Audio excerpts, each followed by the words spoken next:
Hey y'all, this is Marley K. Hope y'all are well. Today I want to talk about Christian nationalism. I'm gonna try to do it briefly. I'm probably gonna leave a lot of stuff out because I'm gonna try to do it within a 30-minute period. But I'm gonna try. I might have to do 2 videos. I don't know.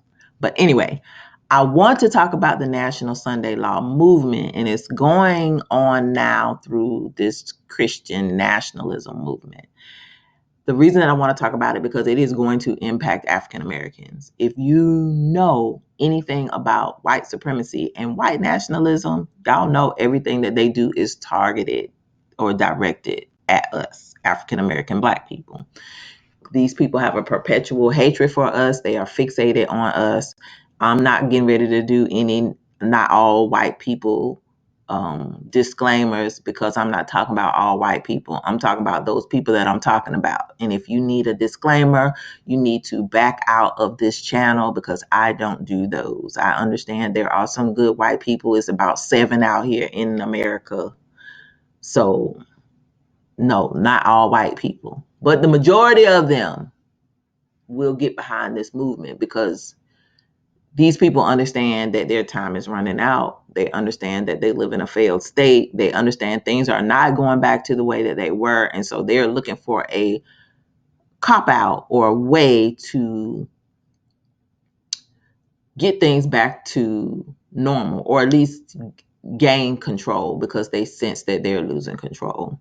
And one way they're going to do this is to join up with Rome and institute this national Sunday law. But the Sunday law will not be national. You're not going to see it come through a national movement because, or a national law, because it will be unconstitutional.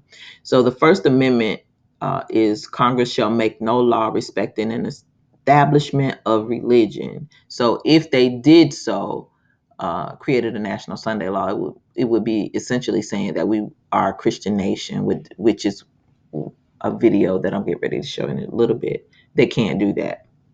Or prohibiting the free exercise thereof. So if they in any way prevent people from exercising their religious freedom, even if it's they want to worship Satan or whatever, that could be challenged and it would be easily knocked down. So Christian nationalists are not going that route of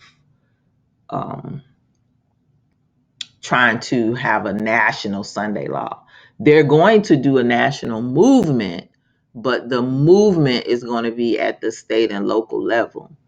And so I want to share with you a video that came from Dr. O's from the Seventh-day Adventist Sunday Law Update, his page, and I'll put a link in the description for you.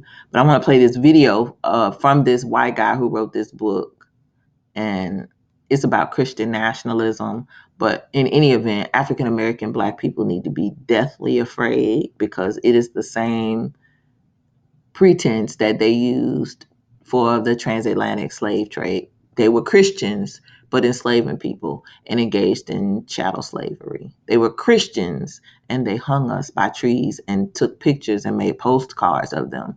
They were Christians and went to church every Sunday, but would sick their dogs on us and go to Klan meetings and figure out how they were going to burn crosses in our yards and burn down our churches, our places of worship. They were Christians, but they ran us out of power during the end of the Reconstruction era.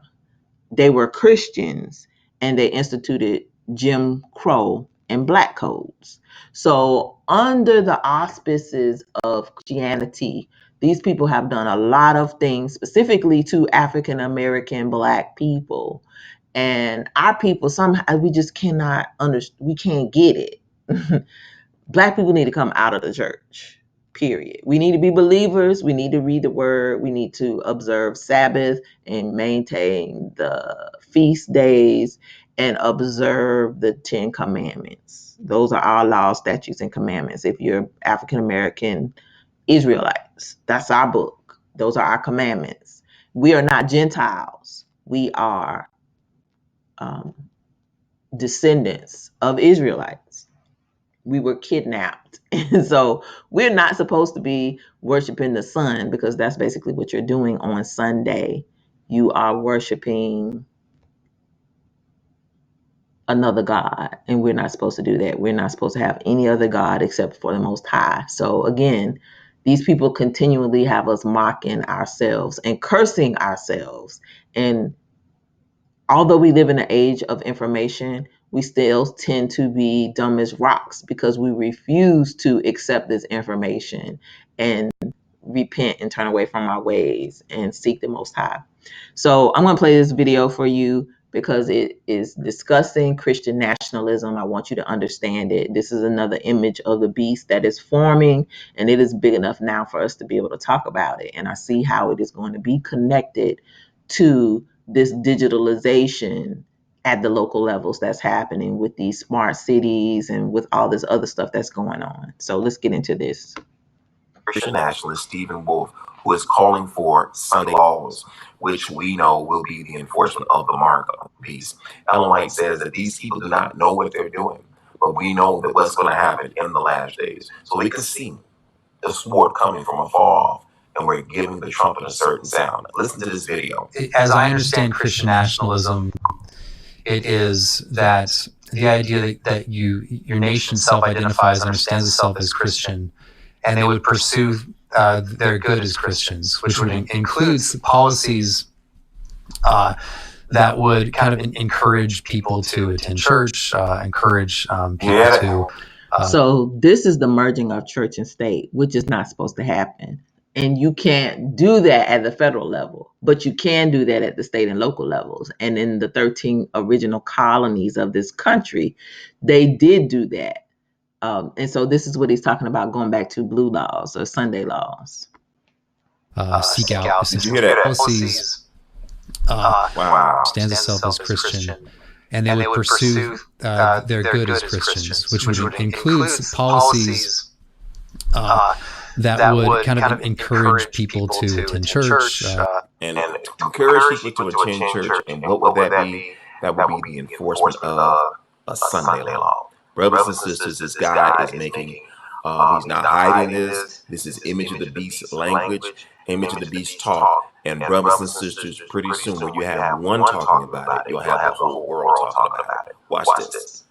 Encourage people to seek out essentially the means of grace. And so in that sense, I don't think Trump would be a nationalist, strictly speaking. And that's actually okay, because he was obviously the president of the federal level, and a lot of the sort of things I'm talking about with Christian nationalism should probably come about at the more local and state levels. Yeah. So do you see how he's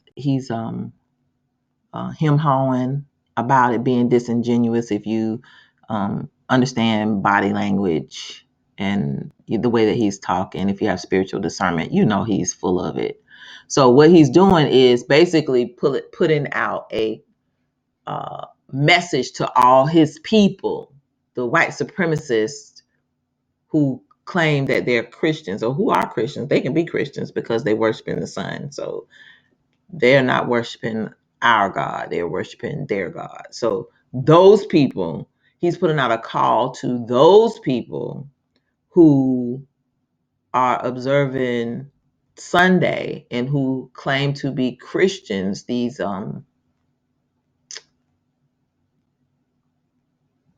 I guess I can call them invisible Roman soldiers. They are basically doing the work of Rome, and he's doing a clarion call to his people, saying this is how you do it. That's how they speak to each other.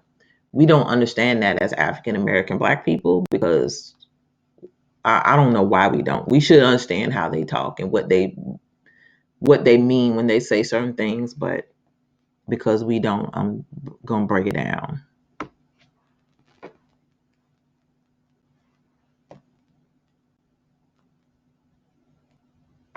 So this goes to one of the misunderstandings: is a Christian nationalist trying to trying to essentially establish church at the federal level, which then would require you to throw out the Constitution as understood pretty much from the beginning, not just its more recent kind of misinterpretations, but and no, I'm not saying that. And I don't think anyone who says they're Christian nationalists actually would affirm that. It's more of going back to the founding era where there were established churches at the states, where there were actually religious tests for office at the state level and also other local levels, and kind of looking at that and saying there is a compatibility between the First Amendment with regard to disestablishment at the federal level, while at the same time having a government affirm, or the government kind of support religion at the more local and state levels. Yeah. So the point being is that, okay, Trump's at one level. What's more important is that you'd have these leaders at the lower levels, or the state or county or town level. Yeah, I think one of the things that's made the debate over. And notice that he continues to use Trump, and he's using Trump because, one, again, it's a clarion call to certain segments of their society, but two, Trump said he was a white nationalist. So Christian nationalists and white nationalists are synonymous. You cannot have one without the other. And so again, this is a reason why Black people, African-American Black people, need to come out of the church and not adopt any of these terms that these people keep making up. Because at the end of the day, these terms are meant to subjugate, dominate, and exterminate us. They want to control us. They see us as a threat, even though we have the least amount of power, least amount of money. We don't control anything. They need to control us because they understand they're losing control. But we don't have nothing to do with it. It's the Most High taking that power away from them because they've abused it for so long. So while their plan ultimately will not work, a lot of our people are going to be harmed and persecuted because of these people. They are nationalists, but not the nationalists like he's professing. Over Christian nationalism so contentious is that we don't really have like an agreement on definitions. Yeah. On what Christian nationalism is, what it isn't. You've kind of danced around it a little bit, but tell us, in your words, sum up the book, make people want to buy it. What is Christian nationalism and what is it not? Okay, let's start with what it's not. What's interesting is you have these sociologists who write on this who I think what they're doing is that they're finding that they can become very important to the regime because they can, I'm describing this term and the regime wants this term so they can denounce people. What's interesting is that some of their criteria for Christian nationalists would even fit me very well. So would I want, do I think the Constitution is like inspired? Like, no, I don't think it's inspired, though. Some people might affirm that, not having a good doctrine of inspiration and all that. But so that doesn't fit. That definition doesn't fit very well. Some people would then say that what I'm arguing for is to make the kingdom of God basically immanentize the eschaton, as Eric Vogel would say, or bring heaven to earth, or what's called an overrealized eschatology sometimes. That's actually not what I'm saying at all. I follow the old Protestant tradition where they would keep these things separate.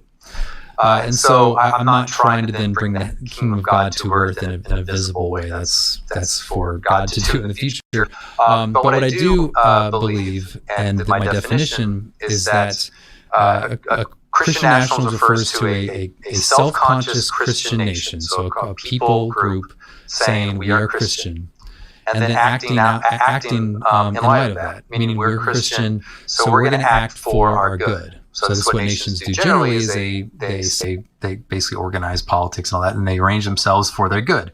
I'm saying, as a Christian people, you're not just going to seek the temporal things of life, which are good, like being able to exercise your vocation and the good of family life and all that. You're also going to seek after, within the way you order yourselves as a people, for Christian, like specifically Christian ends. So this would include things like, I think, Sabbath laws, which would on Sundays would essentially this would include like specifically Christian ends. After you hear that? I mean, this is what he said, and I mean, it's what it is. And listen one more time. Within the way you order yourselves as a people for Christian, like specifically Christian ends. So this would include things like, I think, Sabbath laws, which would on Sundays would essentially. Okay, so you see how they merge Sabbath and Sunday? Sabbath is not Sunday, but he's going to call it Sabbath, and ignorant Christians who don't know any better, who think they are keeping the Sabbath, are going to be marked or sealed with the mark of the beast, because this is the beast infrastructure. This is that system. You're going to have to do these things, or else you're going to be persecuted, or else you're not going to be able to participate in their system. And this is why you need to come out of all these institutions. All these old institutions are nothing more than roads that lead back to Rome. And so here I want to talk about the conversion of Jews from going to synagogues and temples to becoming Christians, in part because they were forced to. They had to convert, or they would be killed, or they would not be able to participate in government, or they would have their children taken away. So Christianity has never been anything that our descendants voluntarily, not everybody. There's always going to be some raccoons who gonna want to be with them folks. But for the majority of the Israelites or the Hebrews, they did not have a choice, because they're being captured, and so they have to do what the people who captured them wanted them to do. So let's get into this. Throughout the book of Acts, Luke reports mass conversions of Jews in Jerusalem and notes that many were devout Jews and priests who remained zealous for the law. There is no suggestion in the New Testament that these devout Christianized Jews gave up Sabbath worship. The church in Asia, with Paul as its teacher, was confronted by Jewish Christians who insisted that new Christians be circumcised as the Old Testament law commanded. The disciples met in Jerusalem in the year 49 to resolve this matter. At the Council of Jerusalem, Peter, James, and other apostles set aside the law of circumcision, at a law that was a sign of God's covenantal relationship with the chosen people, which is us. A law that and which was an everlasting pact. So basically the Gentiles decided, we don't want to do that. We don't want to have our circumcisions, and so we're not going to do that. And so it just kind of gradually led to other things. So it says, while there was much debate in Jerusalem on whether or not Gentile Christians or Gentile Christians should be exempted from circumcision, the council was silent on the matter of Sabbath worship. This suggests that the Sabbath versus Sunday worship was not an issue at the time. Around the year 60, circumstantial evidence suggests that the Roman Church began to worship on Sunday.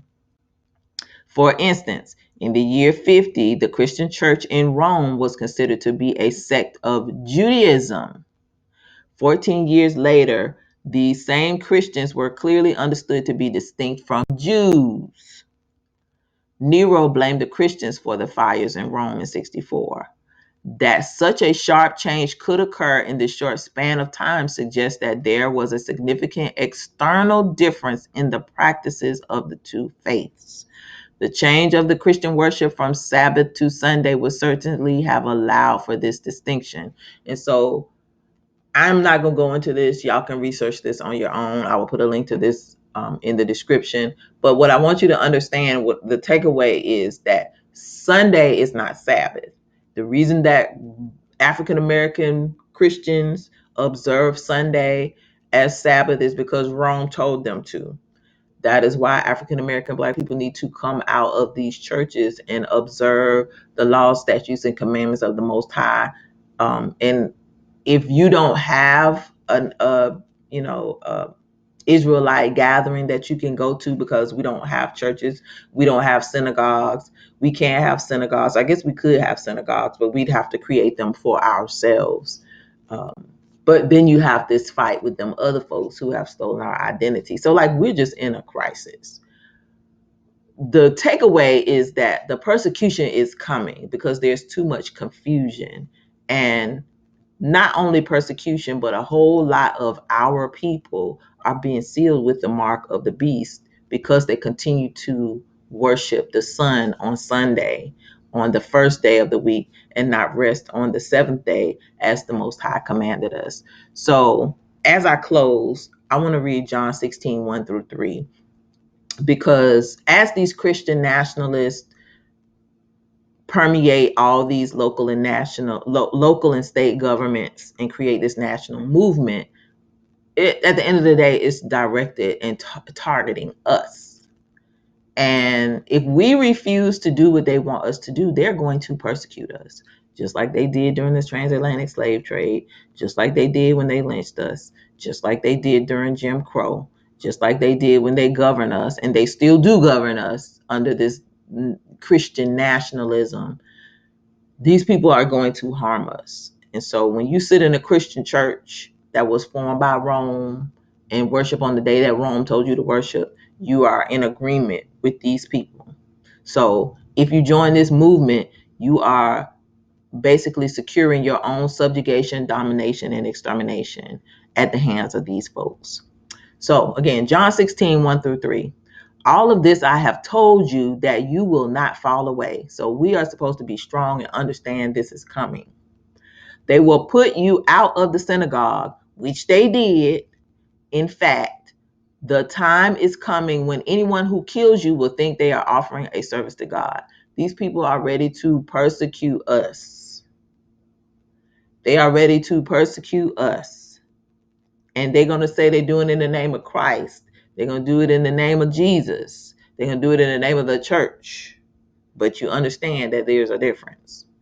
They will do such things because they have not known the Father or me. These people are not like us.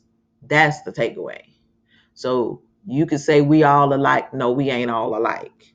You can say we all one people. No, we ain't all one people. You can say God love everybody. I don't know who their God is, but our God don't love everybody. Our God made everybody, and he gave us a choice whether or not we're going to love him or we're going to love this world. And y'all know who rules this world. And so when we don't obey his law, statutes, and commandments, we basically are saying that we don't love him.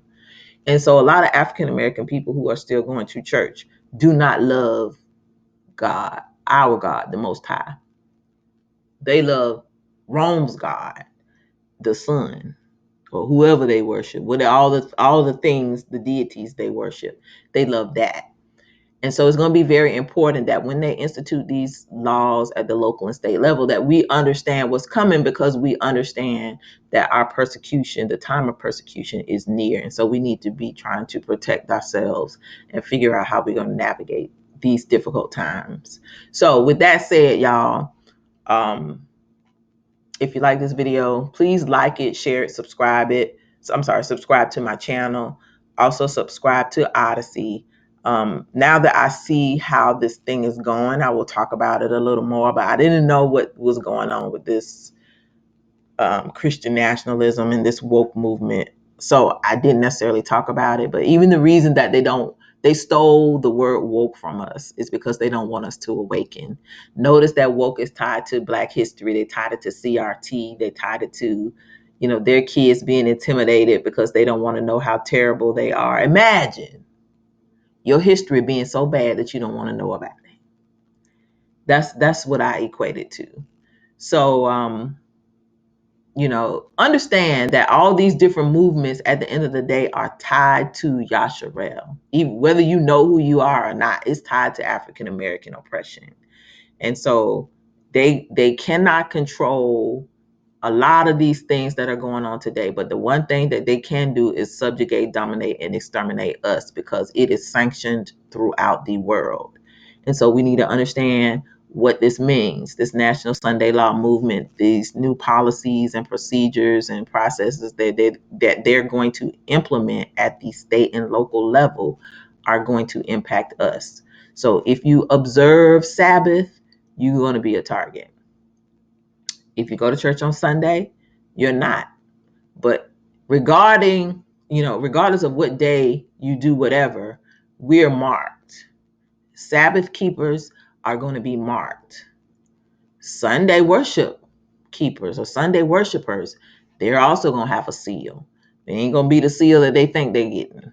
So if you know African Americans who are still in church, continue to try to wake them up. But, the Bible talks about there are going to be a number of people who, are not going to make it because you can't tell them nothing. People perish because of the lack of knowledge has never been a truer statement, especially in this hour. So, while you can try to give people knowledge, you can't force them to take it. Just like the Most High can't force us to choose him or choose this world. He gives us a choice for a reason. And so, these people that are talking about this National Sunday or these local Sunday laws are taking away the choice from people. And they're essentially playing God, just like Rome. Nothing new under the sun. All right. Please like this video, share it, subscribe to the channel. I am Marley K, going to pull some more weeds and get onto my garden, but I just want to share this with you because the time is coming where the beast infrastructure is getting a little stronger. The image is getting a little clearer, so I need to tell y'all about it. All right.